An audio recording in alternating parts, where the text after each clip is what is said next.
Welcome to a short presentation about using Microsoft Teams to participate and collaborate in a meeting. What is Teams as a starter? Well, Teams is Microsoft's collaboration hub. It provides the ability to do online chat, voice and video conferencing, file sharing, and also you can extend the use with apps and other types of extensions. Today, we're going to be using it for video conferencing, and we'll talk about voice and video and screen sharing. How will you connect to the Teams meeting? There are three ways. The first is to use your PC with a microphone and speaker, or a headset, and optionally a camera for video. This is the right choice if you have a speaker and microphone in your PC and you know they work, and you have good internet connectivity to your PC. In this case, you're going to connect to the meeting with your PC for voice, video, and screen sharing. As good etiquette, be sure to mute your microphone when you aren't speaking to reduce echo. The second option is to use your PC with a dial-in. This is the right choice if you don't have a speaker and microphone on your PC, or you have low or poor internet connectivity. In this case, you're going to connect to the meeting with your PC for the video and screen sharing, and you're going to connect to the voice portion by dial-in. Again, remember to mute your phone when you aren't speaking. Also, be sure to mute your microphone and turn off your speakers on your PC. The third way of getting into the meeting is with a mobile phone. This is the right choice if you don't have a PC and you do have the app. Again, remember to mute your phone when you aren't talking. Today we're going to focus on the first two options. How do you learn to use Teams for your conference call? There are two methods.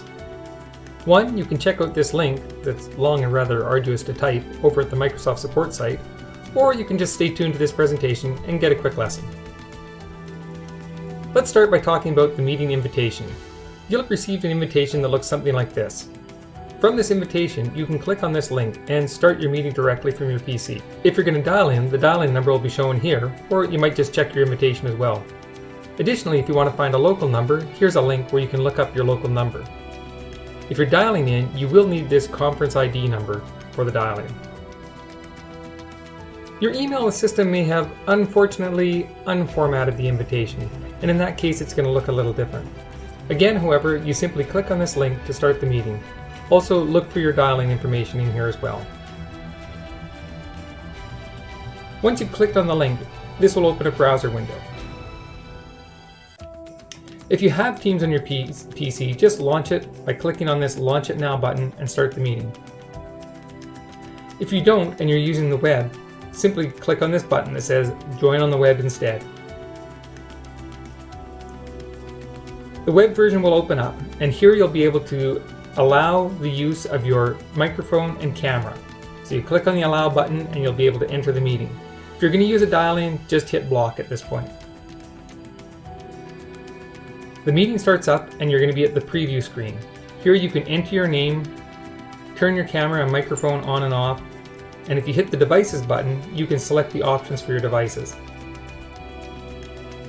Now you're in the meeting, and here in the middle you'll see the shared presentation. You'll also see the meeting participants down at the bottom. If you hover over the screen, you'll be able to bring up the meeting controls.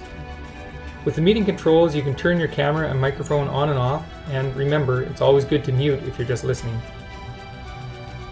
You can also share your screen if it's applicable and you have permission to do so. On the little ellipsis here, you get a variety of options, including changing your video background. You can start up chat by clicking on the little chat icon, and it's a good way of breaking on the conversation if you need to, or if you just have a quiet question that you want to ask in the side. And this is where you click to type. You can have a look at the people who are on the call to see who else has joined the call, and of course you can hang up at any time.